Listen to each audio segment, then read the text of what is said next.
Hey everyone, welcome back to the channel. If you're new here, I am Yomi. I share real life practical guidance for international students and professional navigating work, visa, and as well as life in the UK. In today's video, we will be talking about something that affects a lot of people, which is most often confused or misunderstood: how to switch from graduate route to skilled worker visa, and the latest update around indefinite leave to remain. I would walk you through what changed, what it actually means to you, to us, and also provide 6 practical ways you can shorten your settlement journey, especially if your long term goal is to stay in the UK. um, if you have just finished your master's degree, or you're already through the 2 years graduate visa, this video is especially for you. My wife and I went through this process ourselves, and we learned a lot. Sometimes it's the hard way.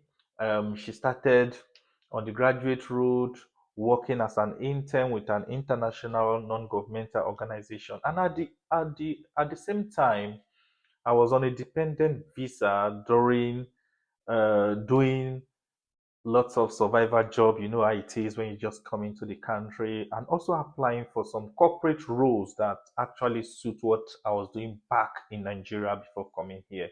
During that period, I worked across various sectors, both the public, both the private sector, some of which include the NHS, the regional authorities, the local council authority, and eventually I was able to secure a skilled worker visa just few months into our graduate route. Um, that sponsorship gave us a bit of stability, and most importantly, it kind of provided a clear path for our long-term stay in the UK.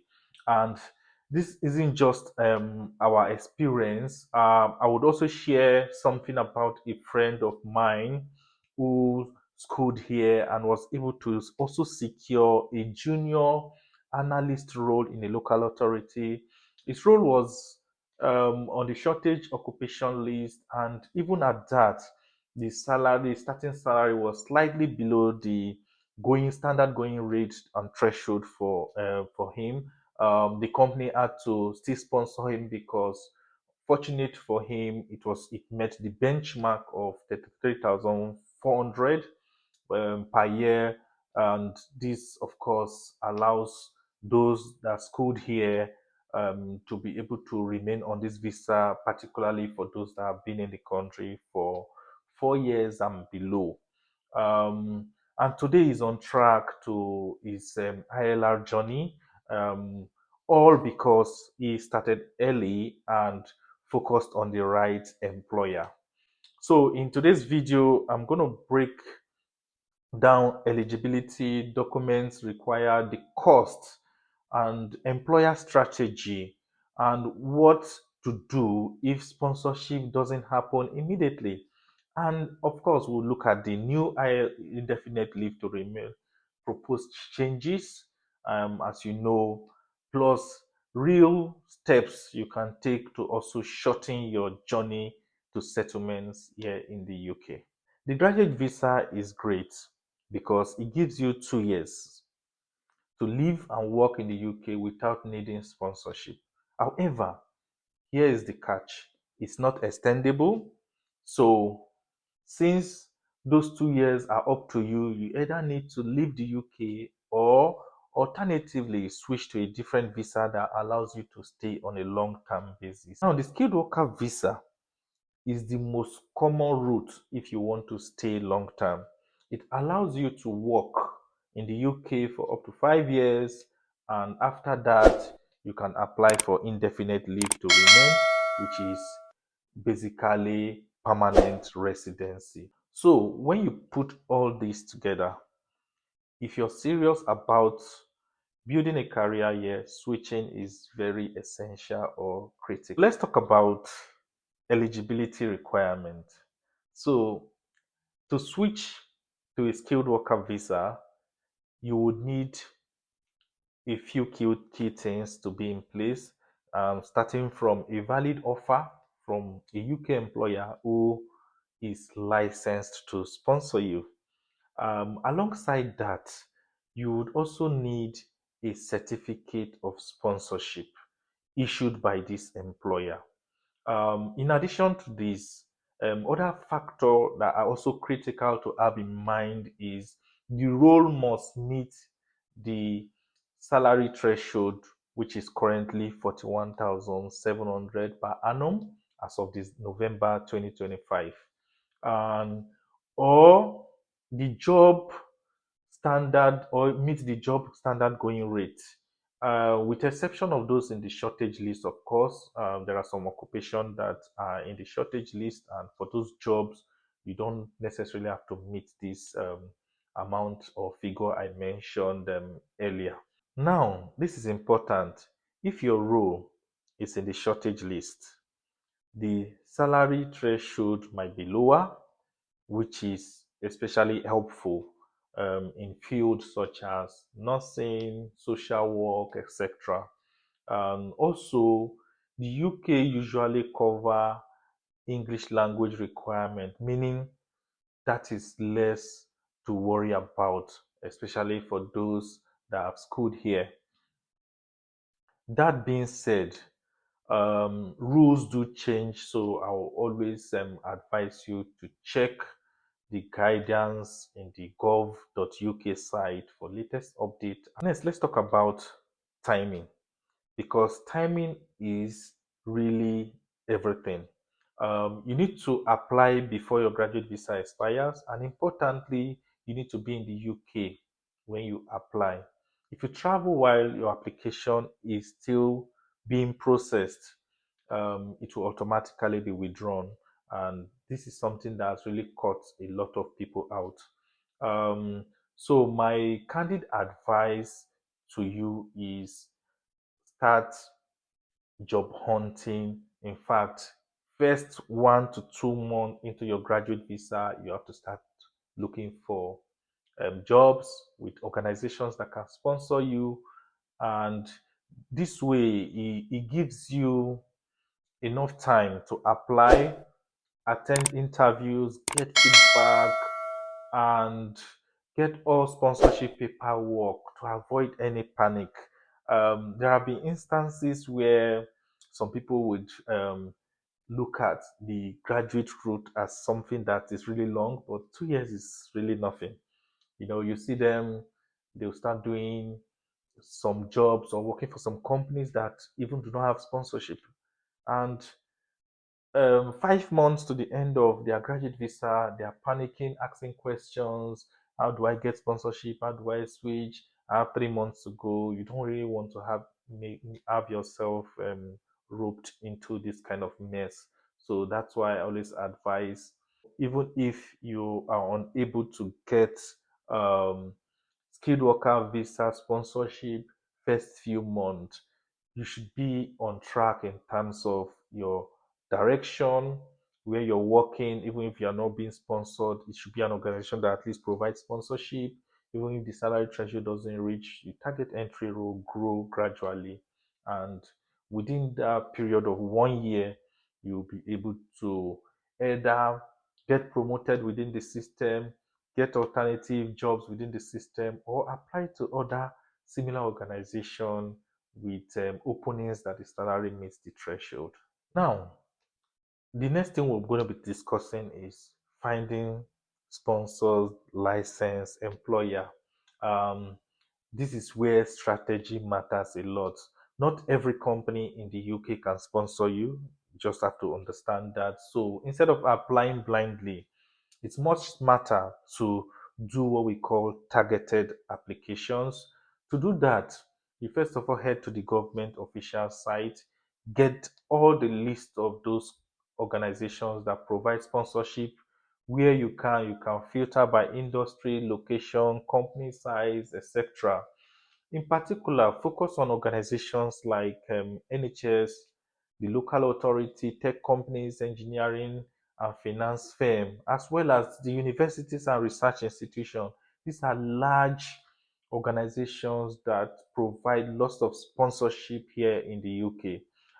Additionally, you can use the LinkedIn filter to also search for roles at companies that already um, they are already providing sponsorship to international students or students within the country.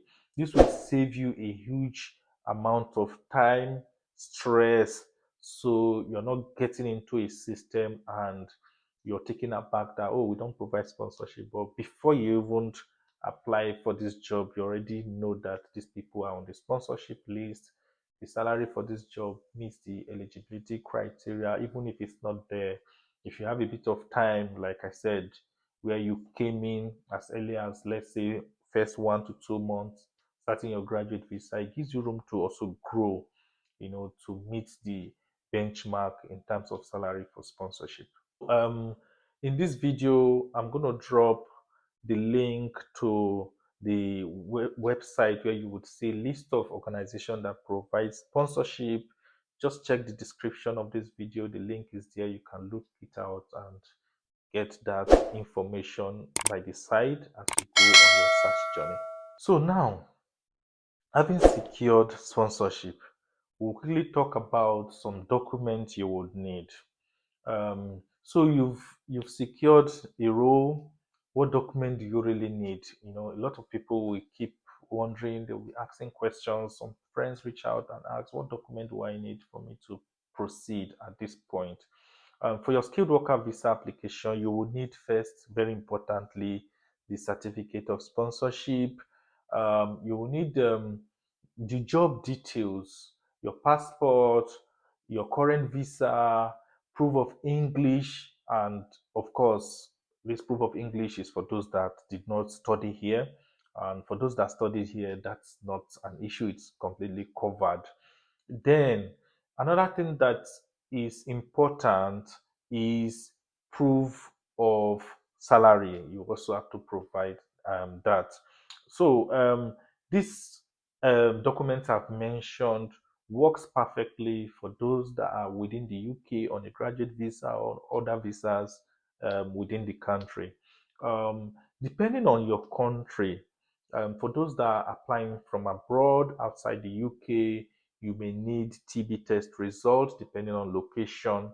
And while your employer usually help with the certificate of sponsorship, the job details, it's your responsibility to also double check everything before submitting, because small error can cause delay or can result in visa denial. So it's always good to check this document, check every information.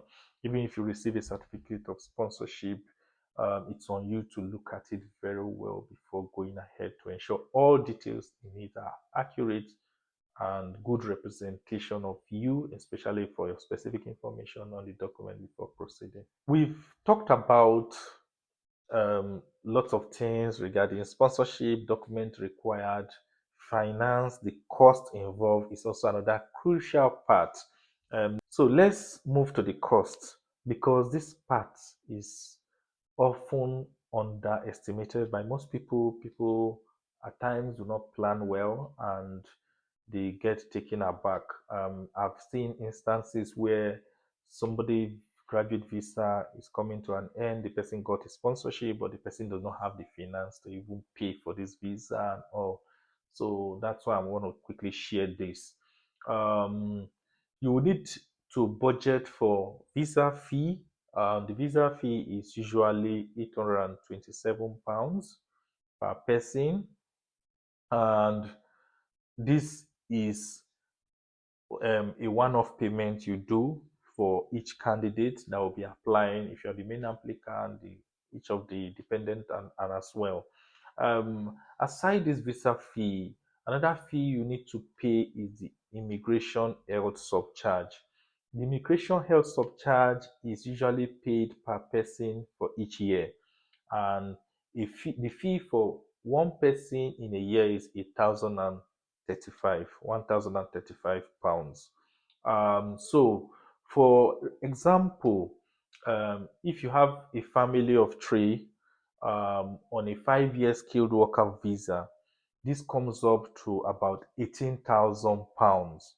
And on top of that, there are still some other operational money you need to have in place, to support other costs around, maybe you're moving to another city, logistics to move around, and or if especially if the visa is not coming at a location where you are currently domiciled or located, that then you need to have other extra costs to sort all that. So once you have applied for a visa, the standard processing time is usually 8 weeks, and you will receive a decision email and approval, and you will also get an e-visa, which serves as evidence for your proof of visa status. Um, One key reminder here is, like I mentioned earlier, don't travel during this period, because if you leave the UK, your application will be cancelled. So I'll quickly talk about dependents.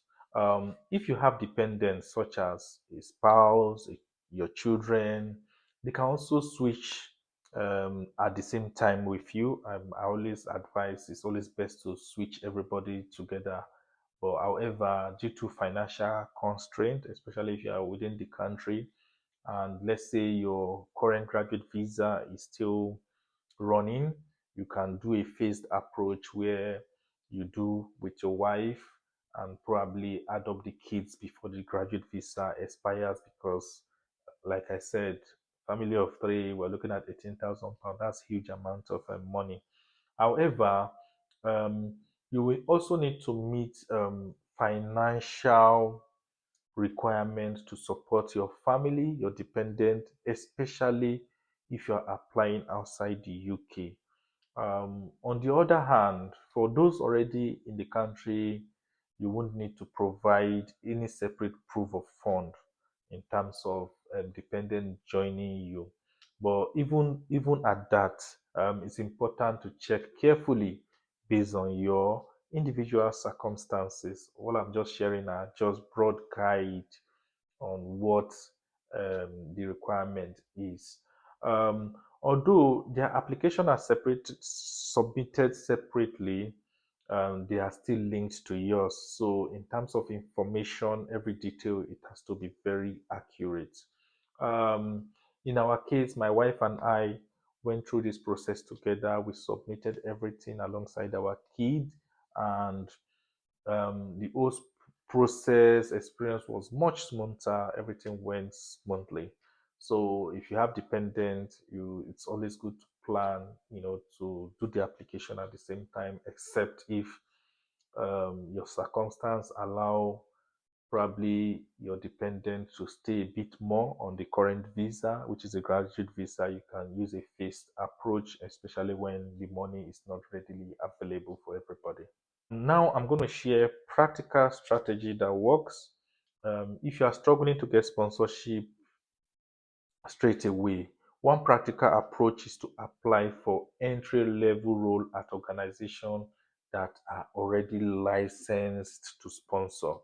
And that way, you're already in the system, and you can focus on building relationship, demonstrating your value, and over time, making this will make sponsorship much easier in terms of decision from your current employer, or you could even look out to other similar organization.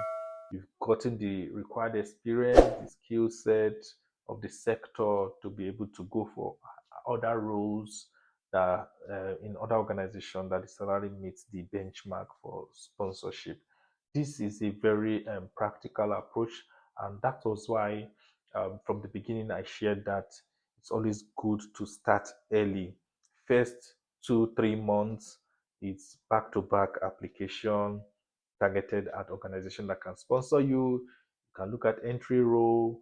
Even if you're in an entry role, let's say for first 2 to 3 months, you can be there for the next 6 months, 7 months, and you start applying to other roles even while you're there. And I just wanted to share something. I've had couple of stories from friends where you go to work somewhere and they have certificate of sponsorship, they have the license, your salary is within the threshold, and they tell you that you should wait until your graduate visa is about to come to an end before they sponsor you and all. And lots of guys would just sit down there, relax, and few weeks to the end of your visa, business can change, anything can change, and this person will come back to you and tell you that, oh, unfortunately, they can no longer sponsor you. To avoid putting yourself in this mess is very crucial and important that even though you are with an organization, provided they've not given you sponsorship, always keep applying, looking out for opportunities outside, look out for opportunities within the same organization, even if the salary is an issue and all. Don't just relax and be loyal and be looking. Loyalty is good, but of course, when you have the sponsorship, psychologically you'll be more calm and ready to deliver within the system. Don't just relax to avoid rush panic few months to the end of your graduate visa.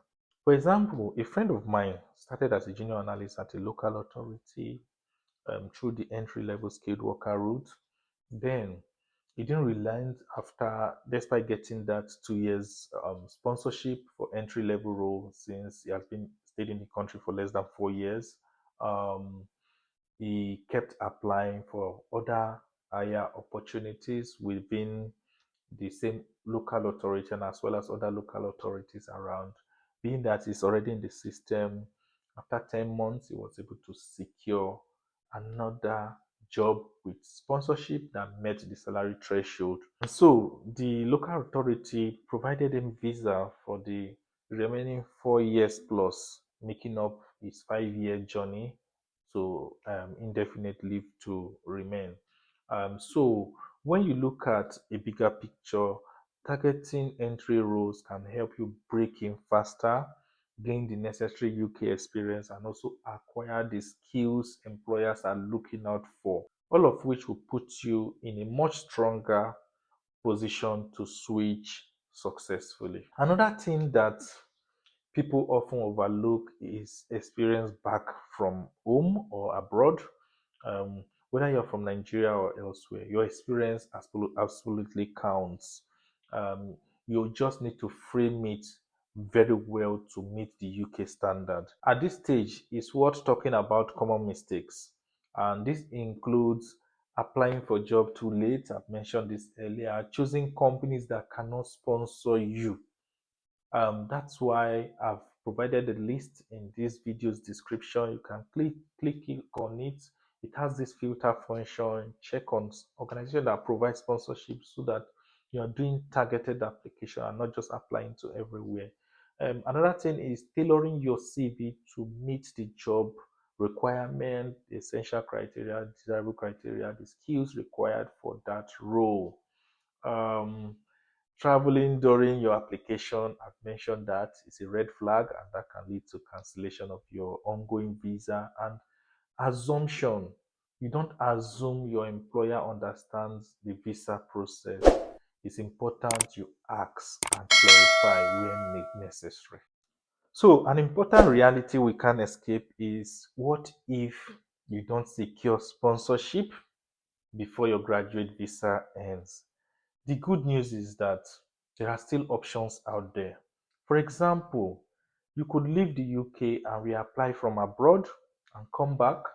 Alternatively, you might explore other visa routes such as the Global Talent Visa, the Startup Visa, the Youth Mobility Scheme, etc.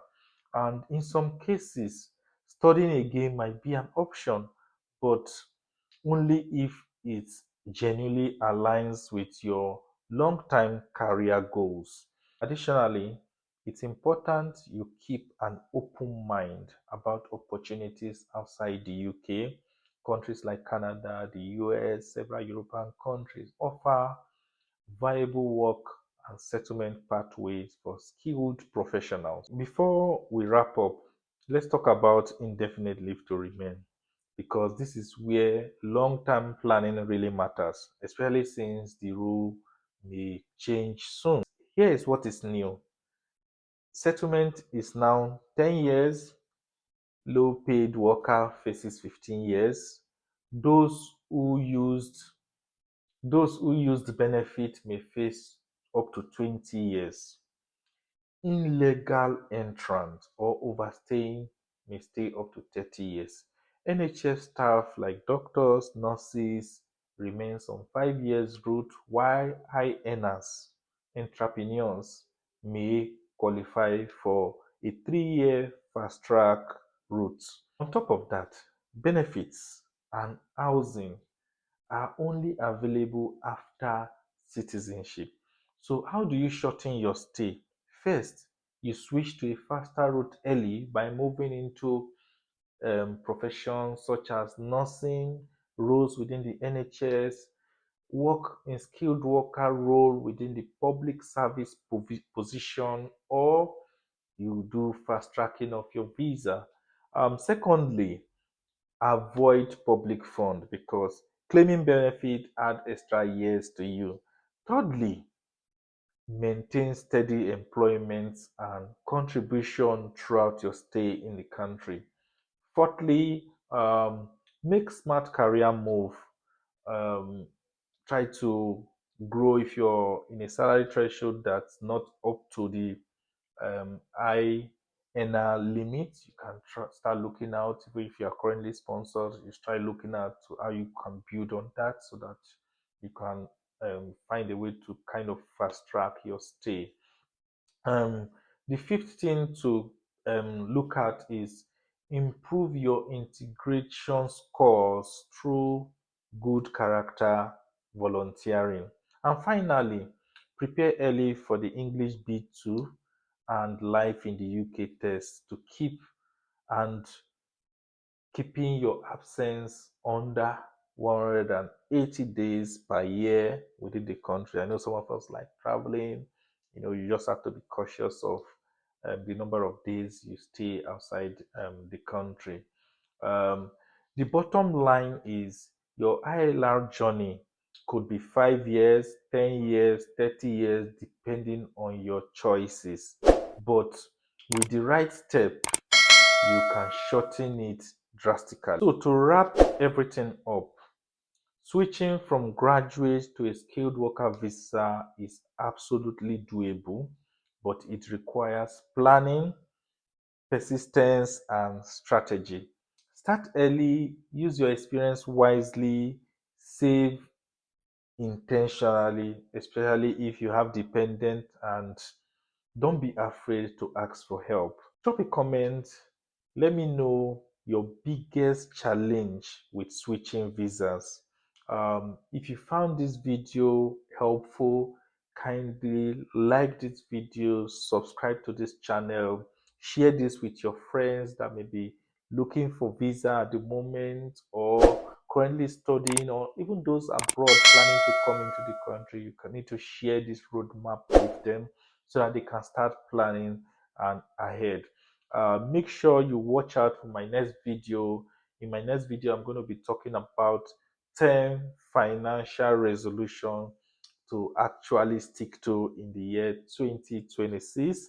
Thank you for watching and good luck with your journey.